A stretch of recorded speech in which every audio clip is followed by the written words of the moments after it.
ഇവിടിപ്പോ അമ്മാവിന്റെ മകളായിട്ടും ഇവളെന്നോട് കലുതുള്ളിക്കൊണ്ട് ഇറങ്ങിപ്പോകാൻ പറയുവാ. അത് തന്നെ നിങ്ങൾ എല്ലാവരും ആവർത്തിക്കുവാ. ആദ്യം രാധികേച്ചിയെ പറ്റി കുറ്റം പറച്ചിലായിരുന്നു.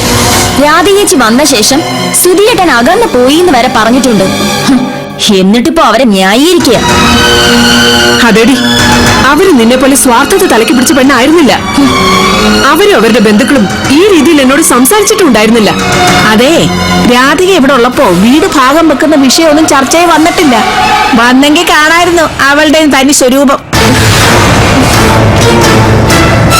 അത്യാഗ്രഹത്തിന്റെ അളവ് വിട്ടാൽ അമ്മാവനല്ല അച്ഛനായാലും പ്രതികരിക്കുവഴി. ഭർത്താവിനെ നാടകമെന്നും പറഞ്ഞ് ചുറ്റിത്തിരിയാൻ വിട്ടിട്ട് അവൾ ഇതിനകത്ത് കയറി നിൽക്കുക, സ്വന്തമായിട്ടൊരു കുടുംബം ഉണ്ടാക്കാതെ.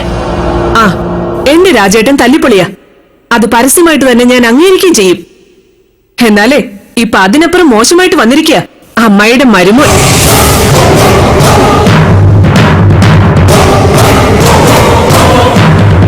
മിക്ക ദിവസങ്ങളിലും ജോലി നോക്കുന്ന തിരുവനന്തപുരത്തല്ല ആള്, ഹൈറേഞ്ചിലൊക്കെ ചുറ്റിത്തിരിയുക. അതിന്റെ കാരണം കണ്ടെത്തി മകൾക്ക് ഭർത്താവിനെ നഷ്ടപ്പെടാതിരിക്കാൻ നോക്ക് അമ്മാവനും അമ്മായി.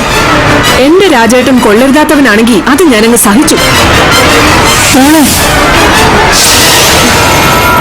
പുറകെ വിളിച്ച ആപത്തുണ്ടാവുമായിരിക്കും, വണ്ടിക്കടി പോകുമായിരിക്കും, എന്നാലും തിരികെ വരില്ലമ്മേ.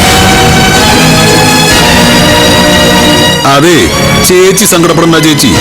സ്വന്തം വീട്ടിലേക്ക് സുഖം തേടി വരുന്ന മക്കളെ മര്യാദ പഠിപ്പിക്കുന്നതും ജീവിതം പഠിപ്പിക്കുന്നതും ഇങ്ങനൊക്കെ തന്നെയാ.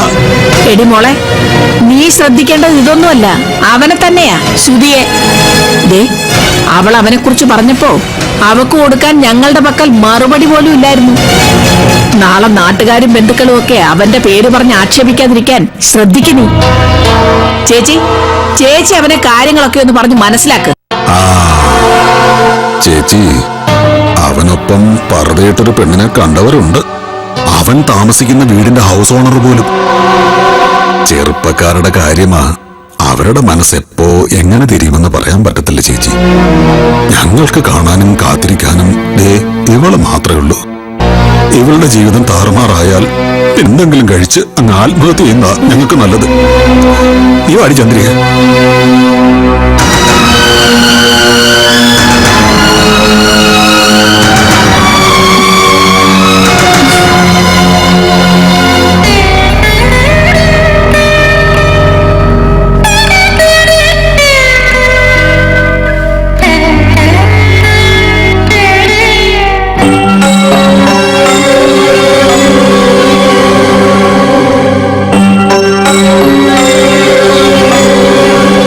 അതെ, ഞാൻ അടങ്ങി ഒതുങ്ങി നടക്കുമ്പോ എന്നെ അഹങ്കാരിയാക്കി അടങ്ങുമെങ്കിൽ അതാവാം. എല്ലാം എല്ലാരെയും അറിയിക്കാം.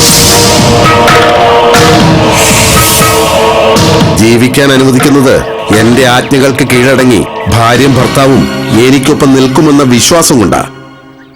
അതിൽ അണുവിട അലംഭാവം കാണിച്ചാൽ അവിടെ തീരും ഈ ഒളിച്ചുകളി. അതിനിപ്പോ എന്ത് സംഭവിച്ചു രാജേട്ടൻ? ഒന്നും അറിയില്ല. ഭർത്താവ് ഒന്നും അറിയിച്ചില്ലേ?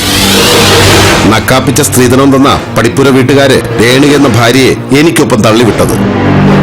കണ്ണായ സ്ഥലത്താ പടിപ്പുര വീട് നിൽക്കുന്നത്. അതിനിപ്പോൾ ലക്ഷങ്ങൾ വിലമതിക്കും. വീടും പറമ്പും പണയത്തിലാണെന്ന് രാജേട്ടൻ അറിയില്ലേ?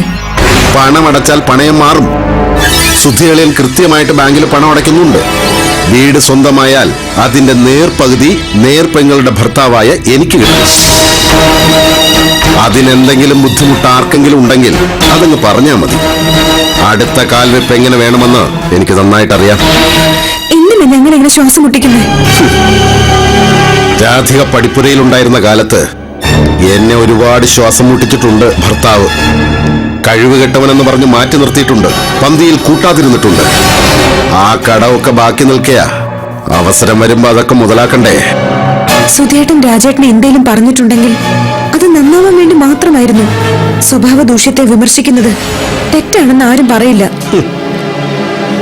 വിമർശിച്ചിട്ട് ഞാനങ്ങ് നന്നായോ? എന്റെ സ്വഭാവം മാറിയോ? സ്വഭാവ ദൂഷ്യമുള്ളവനെന്ന് മുദ്രകുത്തിയതുകൊണ്ട് അതിന്റെ വൈകൃതങ്ങൾ ഒരുപാട് കാണിക്കും ഞാൻ. അതിന്റെ തിക്താനുഭവങ്ങൾ എന്നെ അപമാനിച്ചവരൊക്കെ അനുഭവിക്കേണ്ടിയും വരും. എന്റെ ഭാര്യ പടിപ്പുര വീട്ടിൽ നിന്ന് ഇപ്പൊ പടിയിറങ്ങി പോയിരിക്കുക. പോയ അതേ സ്പീഡിൽ അവൾ തിരിച്ചു വന്നില്ലെങ്കിൽ ഞാനും അവിടെ എത്തും. ചില സത്യങ്ങൾ വിളി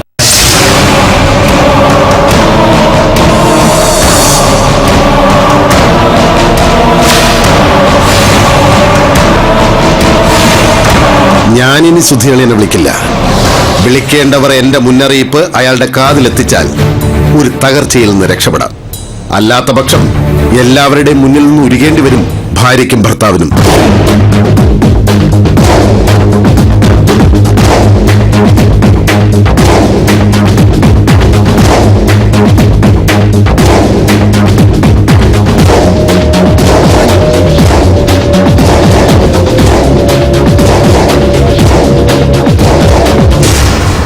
രാധിക ആകെ അസ്വസ്ഥയാ.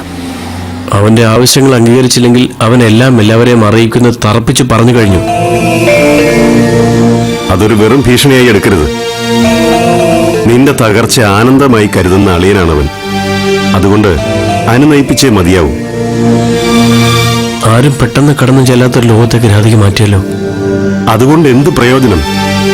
എല്ലാവരുടെയും കണ്ണിലും വിശ്വാസത്തിലും രാധിക മരിച്ച സ്ത്രീയാ. അവൾ ജീവിച്ചിരിക്കുന്നെന്ന് പറഞ്ഞ് രാജേന്ദ്രൻ പ്രചരണം നടത്തിയാലും അവളെ കണ്ടെത്താൻ കഴിയാത്തിടത്തോളം കാലം അവന്റെ വാദം ആരും കേൾക്കില്ല. പക്ഷെ ഇപ്പോൾ രാധികയെ കണ്ടിരിക്കുന്നത് രാജേന്ദ്രൻ മാത്രമല്ല.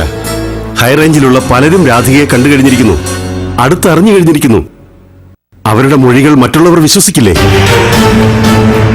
ഇനിയൊരു ഒളിച്ചോട്ടം സാധ്യമല്ല സുധി. രാജേന്ദ്രൻ പൊടിപ്പും തൊങ്ങലും വെച്ച് ഈ കഥ നാട് മുഴുവൻ പാട്ടാക്കുന്നതിന് മുമ്പ് അയാളെ പിണക്കാതെ പിടിച്ചു നിർത്താൻ ശ്രമിക്കുന്നേ.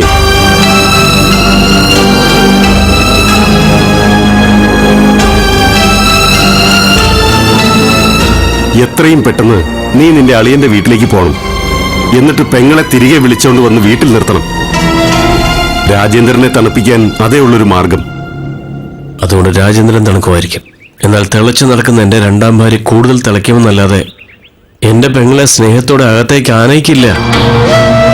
ദേവികയുടെ നിലപാടുകൾ ഇപ്പോഴത്തെ സാഹചര്യത്തിൽ നീ മറക്കണം. എന്നിട്ട് രാജേന്ദ്രന്റെ ഭീഷണിക്ക് മുന്നിൽ, മുന്നറിയിപ്പിന് മുന്നിൽ തൽക്കാലം കീഴടങ്ങി ജീവിക്കണം. ഈ പ്രതിസന്ധിയെ മറികടക്കാൻ ഇതല്ലാതെ വേറെ മാർഗമില്ല സുധി. ശരി, ഞാൻ പോവാം രേണുകയുടെ അരികിലേക്ക്. അവളെ തിരികെ വിളിക്കാം. അല്ലെങ്കിൽ രാജേന്ദ്രൻ രാധിക ജീവിച്ചിരിപ്പണെന്നുള്ള സത്യം പുറം ലോകത്തെ അറിയിക്കുന്നു മാത്രമല്ല എന്റെ ഭയം. അതിലുപരി ഞാൻ ഭയക്കുന്നു ആ സത്യം രാധിക അറിയിക്കുമെന്ന്.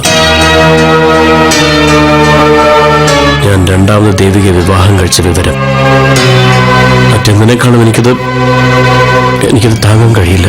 അങ്ങനൊരു സത്യം പറഞ്ഞിട്ട് രാധിക കണ്ണീരോടെ മുന്നിൽ വന്ന് നിൽക്കുന്നത്. പിന്നെ അവൾ ജീവിച്ചിരിക്കില്ല മധുവേട്ട. അവളെക്കാൾ അവളെ വിശ്വസിച്ച ഭർത്താവിന്റെ ചതി അവളെ മരണത്തിലേക്ക് തന്നെ നയിക്കും. Bhima jewellers Kanamarayathu presented by parachute ayurvedic hair oil. സുവർണ സ്വപ്നങ്ങൾ അരികിലെത്തുന്നു.